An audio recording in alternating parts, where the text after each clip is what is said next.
একটি সময় ছিল যখন শাসক মানেই ক্ষমতা নয়, বরং দায়িত্ব, আমানত আর আল্লাহর ভয়। সে সময়ের এক মহান নেতা ছিলেন ওমর ইবনে খাত্তাব রাদিয়াল্লাহু আনহু, যিনি ছিলেন ন্যায় বিচারের প্রতীক।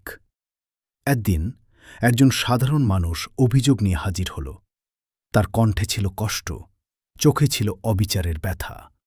সে বলল, আমার জমি অন্যায়ভাবে নিয়ে নেওয়া হয়েছে, আমি বিচার চাই। কিন্তু আশ্চর্যের বিষয়, অভিযোগটি ছিল খোদ খলিফা উমরের বিরুদ্ধে। মানুষ অবাক হয়ে গেল। একজন খলিফার বিরুদ্ধে অভিযোগ। তবুও বিচার বসল।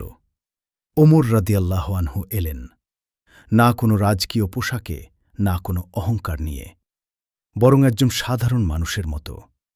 প্রমাণ উপস্থাপন করা হল, সবকিছু যাচাই করা হল। তারপর এলো সেই মুহূর্ত যা ইতিহাস হয়ে থাকবে চিরকাল। বিচারক ঘোষণা করলেন, রায় অভিযোগকারীর পক্ষে। পুরো জনতা স্তব্ধ। একজন শাসক নিজের বিরুদ্ধে রায় মেনে নিচ্ছেন। ওমর রাদিয়াল্লাহু আনহু শান্তভাবে বললেন, ন্যায় বিচার প্রতিষ্ঠিত হয়েছে, এটাই আমার দায়িত্ব। তিনি তার ভুল স্বীকার করলেন এবং মানুষের অধিকার ফিরিয়ে দিলেন। এই ছিল সেই নেতা যিনি নিজেকে আইনের ঊর্ধ্বে ভাবেননি। এই ছিল ইসলাম, যেখানে ন্যায় বিচার সবার জন্য সমান।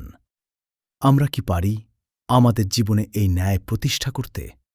ভাবুন, কারণ সত্যিকারের শক্তি ন্যায়ের মধ্যেই।